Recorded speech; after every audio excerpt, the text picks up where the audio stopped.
এদিকে ভোর থেকে শুরু হওয়া বৃষ্টিতে ভোগান্তিতে পড়েন রাজধানীর শিক্ষার্থী ও কর্মজীবী মানুষ। টানা বৃষ্টিতে আজও পানি জমেছে অনেক সড়কে।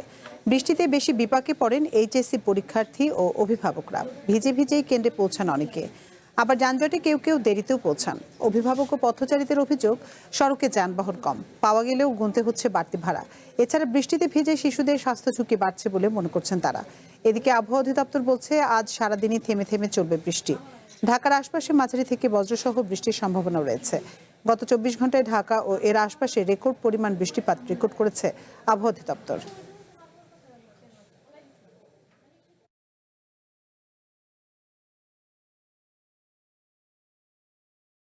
মিরপুর 6 নাম্বার থেকে এখানে আসছি 2 ঘন্টা, আমি গাড়িতে আসছি 2 ঘন্টা।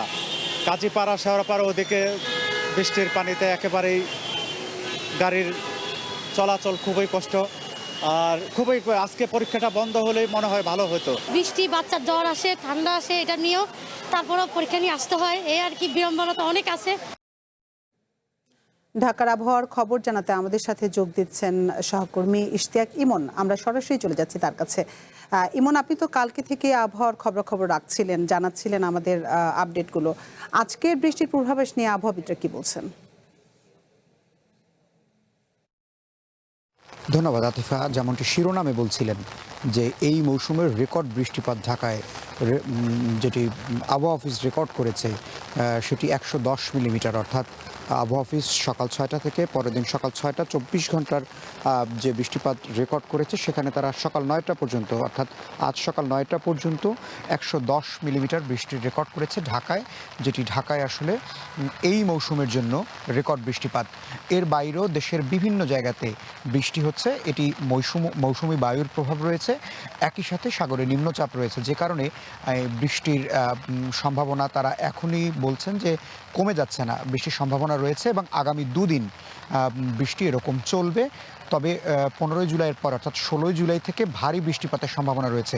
আমি যদি একটু ঢাকার আকাশের চিত্রটি এখন দেখাই, আবহাওয়া অফিসে আমরা রয়েছি। আবহাওয়া অফিস কিছুক্ষণ আগেই আমাদের যে তথ্য আনুষ্ঠানিকভাবে জানিয়েছে তাতে এরকম পরিস্থিতি থাকবে, অর্থাৎ থেমে থেমে বৃষ্টি হবে ঢাকা সহ ঢাকার আশেপাশের এলাকাতে, এবং 16 তারিখ থেকে আবারও ভারী বৃষ্টির সম্ভাবনা রয়েছে এবং সেই ভারী বৃষ্টি শুরু হলে সেটির স্থায়িত্ব 1 থেকে 3 দিন হতে পারে, এমনটি আবহাওয়া অফিস বলছে। এবং চট্টগ্রামের বন্যা পরিস্থিতি, চট্টগ্রাম, কক্সবাজার সহ 7 জেলা যে বন্যা পরিস্থিতি রয়েছে সেই সম্পর্কে আমরা তাদের কাছে জানতে চেয়েছিলাম। আবহাওয়া অফিস বলছে যে চট্টগ্রাম অঞ্চলে বৃষ্টি কিছুটা কম হবে, সেটি সরে গিয়ে নরসিংদী, ময়মনসিংহ, ব্রাহ্মণবাড়িয়া এই জায়গাটা, অর্থাৎ দেশের মধ্যবর্তী যে অঞ্চল রয়েছে সেখানে বৃষ্টিপাত বাড়তে পারে আগামী 2 দিনে, এবং এরপরে 16 তারিখ থেকে আবারও বৃষ্টিপাত পুরো দেশ জুড়েই বাড়তে পারে। এবং এই জোয়ারের প্রভাব থাকার কারণে কিছু কিছু জায়গায় নিম্ন অঞ্চল যেগুলো রয়েছে সেগুলো প্লাবিত হতে পারে। এর বাইরে রাজধানীর চিত্র আমরা আসলে গতকাল যেরকম দেখেছি, একেবারেই ভয়াবহ পরিস্থিতি, পুরো রাজধানী জুড়ে নাজেহাল একটি অবস্থা ছিল নগরবাসীর। আজ সেরকম জলাবদ্ধতা নেই, বড় ভোগান্তি নেই, কিন্তু যানজট রয়েছে, যেহেতু আজ এইচএসসি পরীক্ষা রয়েছে এবং অফিসগামী মানুষের বের হতেই হয় এরকম দিনগুলোতে। সে কারণে আমরা যানবাহন অনেকটা কম দেখেছি এবং ভোগান্তিতে পড়তে দেখেছি যারা অফিসগামী, স্কুলগামী শিক্ষার্থী রয়েছে, বিশ্ববিদ্যালয়গামী শিক্ষার্থী রয়েছে, তারা ভোগান্তিতে পড়েছেন। যানবাহন কম এবং একই সাথে ভাড়া অনেকটা বেশি নেওয়া হচ্ছে, এরকম অভিযোগ করা হচ্ছে।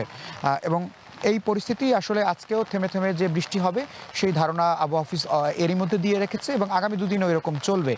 এখন পর্যন্ত জলাবদ্ধতার বড় রকম কোনো খবর আমরা পাইনি। নিশ্চয়ই আমরা পরবর্তী বুলেটিনে সেই সংবাদ যদি থাকে, রাজধানীর যদি কোনো ভোগান্তির চিত্র থাকে, সেই সংবাদ নিয়ে আবারও যুক্ত হব। ইশতিয়াক ইমন, আপনাকে অসংখ্য ধন্যবাদ আমাদের সাথে যোগ দেওয়ার জন্য। রাজধানীর আবহাওয়া পরিস্থিতির সবশেষ তথ্য জানাচ্ছিলেন ইশতিয়াক ইমন।